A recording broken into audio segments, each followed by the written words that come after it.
So today we'll be preparing some Caribbean inspired turkey necks. We're going to be using cool running seasonings, Caribbean spice, all purpose and all natural with a little bit of garlic powder. Now, there are no exact measurements, so you're going to have to season until your ancestors tell you to stop. We've got different ancestors, so you've got to rely on yours. First, we had the all-purpose. Now we're going to go in with the Caribbean spice.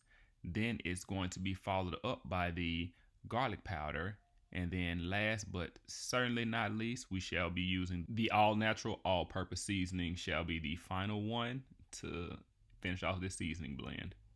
I feel like my flavor palette has been like getting robbed here lately because I grew up eating soul food, and at this rate, I want soul food from other ethnicities compared to just down home deep south. Now that I've mixed in these seasonings, I'm going to go in and add another layer of the 4 seasonings that I used in the beginning so that I can make sure that these turkey necks are evenly coated on all sides, because you know what they say, if you ain't sneezing, it ain't seasoned.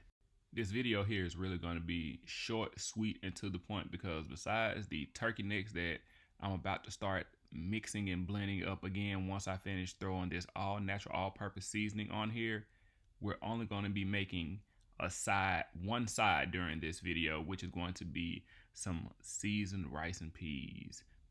Oh man, those rice and peas were so good. They were a little greasy, but good. Now we're moving on to browning our turkey necks. We're going to add about 3 to 4 tablespoons of oil into the pot. Adding the turkey necks to the pot is pretty self-explanatory. We're going to go from outside in, so we're going to put them in along the edges and then add them into the center. We will be browning them on each side for 3 to 4 minutes. Now, with there being 4 sides, that means that we're going to flip these 3 more times after we've added them all into our pot. Now the initial work is done. We're going to scooch this one on over, and then we're about to start flipping them.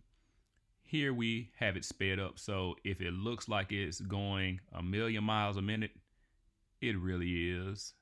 And this is because in order to allow you all to see each and every side, we had to speed it on up so we weren't wasting your time. But you could also see that nice golden crust that they have on all the sides so that we can lock in that flavor.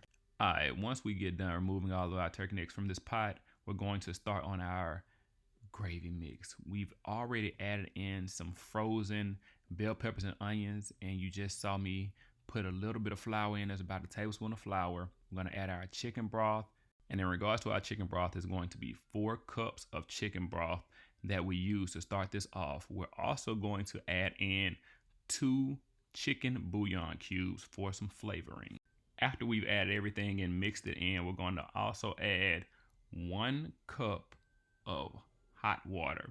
And this will stretch our gravy so that once it reduces, we'll still have a good amount of gravy left in order to be able to use and pour over our turkey necks, rice, and peas so that it can have that amazing gravy mix.